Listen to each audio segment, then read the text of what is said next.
I held the keys in my hand, and for the first time in 5 years, I exhaled. I'm 29 years old. For most of my 20s, I didn't have a life. While my friends were traveling to Europe or partying on weekends, I was working 2 jobs.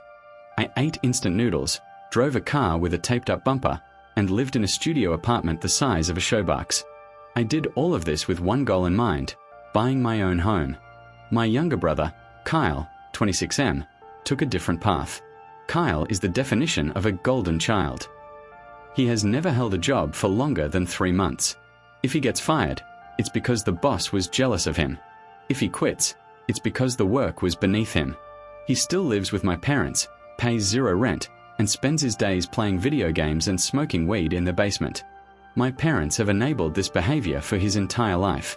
To them, Kyle is a creative genius who just needs a break. To me, he's a leech. But that didn't matter anymore.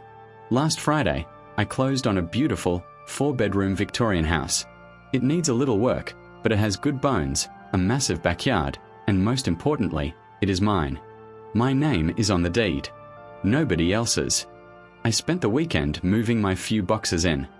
I felt a sense of peace I hadn't felt in years. On Sunday, my parents asked to come see the place. I hesitated. We have a rocky relationship, mostly because I refuse to give Kyle money when they ask. But I was proud. I wanted to show them that my hard work paid off. Sure, I said. Come over for coffee. They pulled up in my dad's truck. Kyle wasn't with them, which was a relief. My mom walked in and immediately started scanning the place like a building inspector. The ceilings are high, she noted, not smiling. Heating bills will be expensive. It has a new HVAC system, Mom. It's efficient, I said, trying to keep the mood light. I gave them the tour. I showed them the kitchen with the quartz countertops I had saved for. I showed them the home office where I'd be working remotely. Finally, I showed them the master suite. It was huge, with a bay window and an attached bathroom with a clawfoot tub. This is nice, my dad said, nodding. Real nice. My mom walked to the center of the room, spinning around slowly. Yes, this is perfect. Plenty of room for his desk. I frowned. Whose desk? My desk is in the office.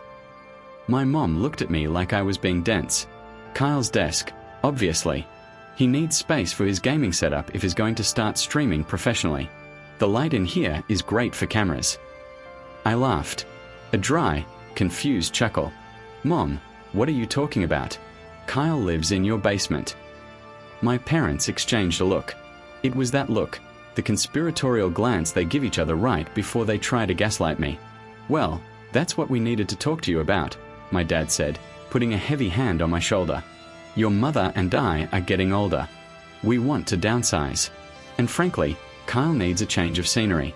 The basement is depressing him. It stifles his creativity. Okay, I said slowly, stepping back. So, Mom continued brightly, we decided it's best if Kyle moves in here with you. He can take this room, the master, because he has the most equipment. You can take the smaller bedroom down the hall. You're barely home anyway with your work hours, so you don't really need the space. I stared at them. My brain refused to process the sentence. They weren't asking. They were informing me. Excuse me. I said, you want Kyle to move into my house, into my bedroom, and push me into the guest room. It's just for a while. Mom said defensively, until he gets on his feet. He needs a break, OP. Life has been so hard on him. He needs a brother's guidance. And rent? I asked, my voice getting colder. How much rent is he paying? My dad scoffed. Rent? He's your brother. He's unemployed. How can he pay rent? You make plenty of money. You won't even notice the extra utility cost. So, let me get this straight, I said, feeling the anger rising in my chest. I worked 60 hours a week for 5 years to buy this house. And you want me to hand over the keys and the best room to Kyle, for free, just because he's sad in your basement? We already packed his boxes, Mom said, crossing her arms. He's coming on Saturday. Don't be selfish, OP. You have so much room here. It's greedy to keep it all to yourself. He is not moving in, I said firmly. We'll see about that, Mom snapped. We raised you better than this.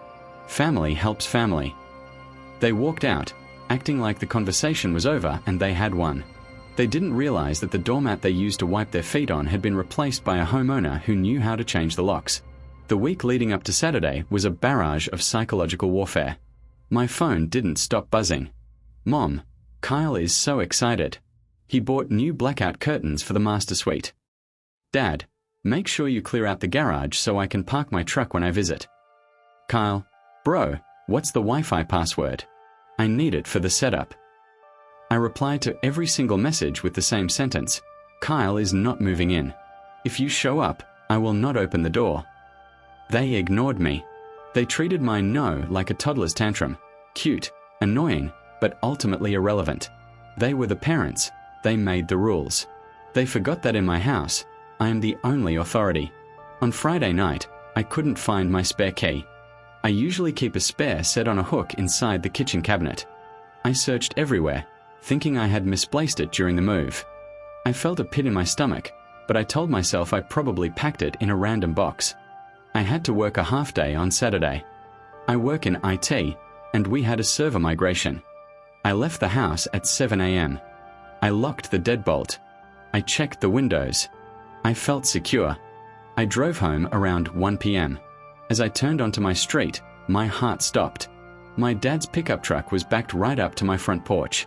The bed of the truck was empty. My front door was wide open. I parked my car in the middle of the street. I didn't even bother pulling into the driveway and ran inside. The scene was chaos. Boxes were stacked in my hallway. Muddy footprints were tracked across my brand new hardwood floors. And the sound of heavy bass music was thumping from upstairs. I ran up the stairs to the master bedroom. There was Kyle. He had already pushed my bed against the wall. He was setting up his massive dual-monitor gaming rig on my desk. He had a half-eaten pizza on my nightstand. My mom was hanging clothes in my walk-in closet. My dad was assembling a gaming chair. What the hell are you doing? I screamed. The music stopped. They all turned to look at me. They didn't look guilty. They looked annoyed that I had interrupted. Oh, you're home early, Mom said, holding one of Kyle's hoodies. Help your father with this chair. The instructions are in Chinese. Get out. I yelled. I told you no. How did you get in here? Mom smirked and pulled a key out of her pocket. You left this on the counter last Sunday. Good thing I grabbed it, or we would have been stuck outside waiting for you. She stole it. She stole my key while I was giving them the tour, planning this invasion the whole time. This is breaking and entering, I said, my hand shaking with rage. Pack your stuff. Get out. Now. Relax, bro, Kyle said, not looking up from his monitor. I'm already set up. Just take the guest room. It's cozy. We are not leaving, Dad said, stepping forward and puffing his chest out. We are your parents. This is family. You don't kick family out. Now stop making a scene and go make us some coffee. I looked at them. I looked at Kyle, looking so smug in my room. I looked at my parents, who treated my boundaries like a suggestion. I pulled out my phone. Who are you calling? Mom asked sharply. The police, I said. Mom laughed. Go ahead. Call them. Tell them your mother is hanging clothes. They'll laugh at you. I dialed 911. I put it on speaker so they could hear every word. 911, what is your emergency? Yes, I would like to report a break-in in progress. I came home to find 3 intruders in my house. They have refused to leave. Are you in danger, sir? They are becoming aggressive. Please send officers immediately. My dad's face went pale. You little piece of... He lunged for the phone, but I stepped back. I wouldn't do that, I warned. The dispatcher is recording. For the next 10 minutes, the atmosphere was suffocating. My mom was screaming that I was an ungrateful brat and that I was dead to her.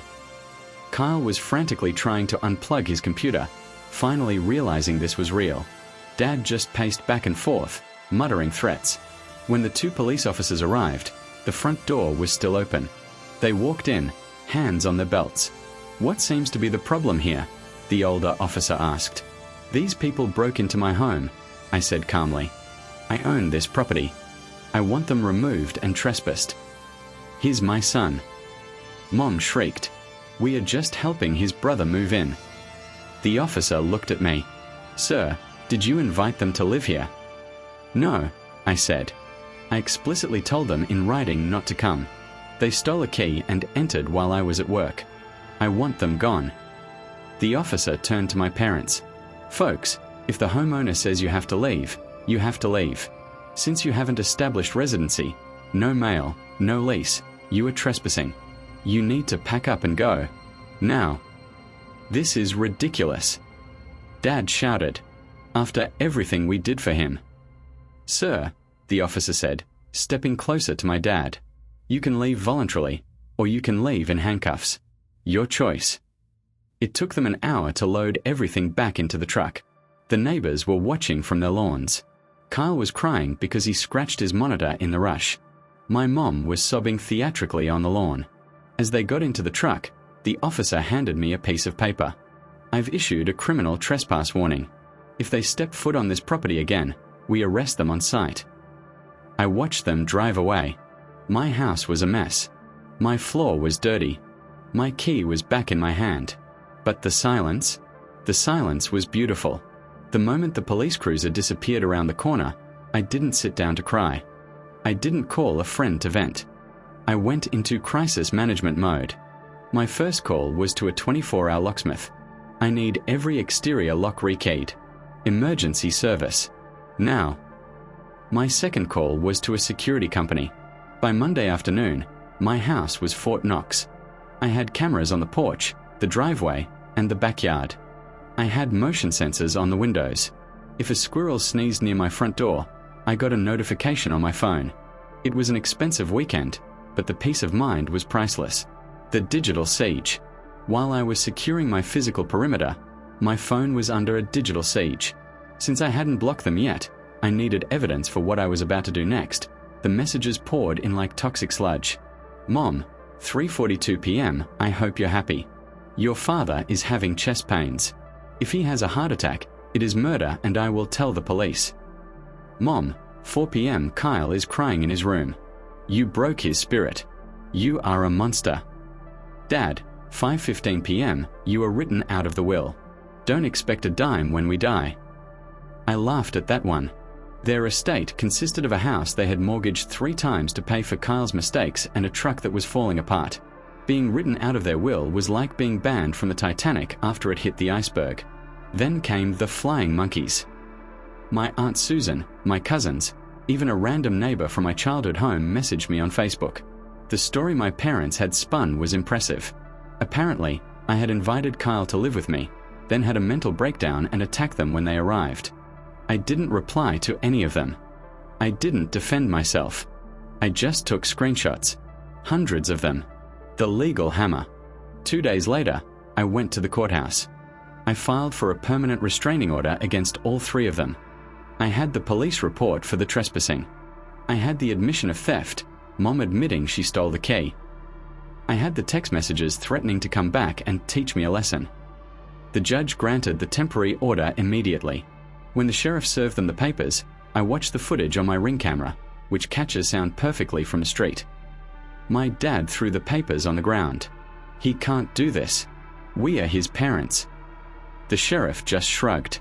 Stay 500 feet away, sir, or you go to jail. 6 months later. It has been half a year since the invasion. I went fully no contact, blocked their numbers, blocked their emails, and locked down my social media. From what I hear through the grapevine, my one sane cousin, things aren't going well for them. Since Kyle couldn't move in with me, he is still in their basement. But because he spent all his savings on that new gaming setup, which he can't return, he's broke. My parents are miserable. They are stuck in a house they wanted to downsize from, supporting a 26-year-old toddler who resents them for not fighting harder for my house. They tried to sue me in small claims court for the moving expenses, the truck rental, and the gas. I showed up with my lawyer and the police report. The judge dismissed their case in 5 minutes and lectured them on wasting the court's time. As for me, I'm sitting in my master bedroom right now. My desk is where I want it. The closet is filled with my clothes. The house is quiet, clean, and entirely mine. Buying this house was the best financial decision I ever made. But kicking my toxic family out of it? That was the best decision for my soul. They wanted a free ride. Instead, they gave me the push I finally needed to drive away for good. The end.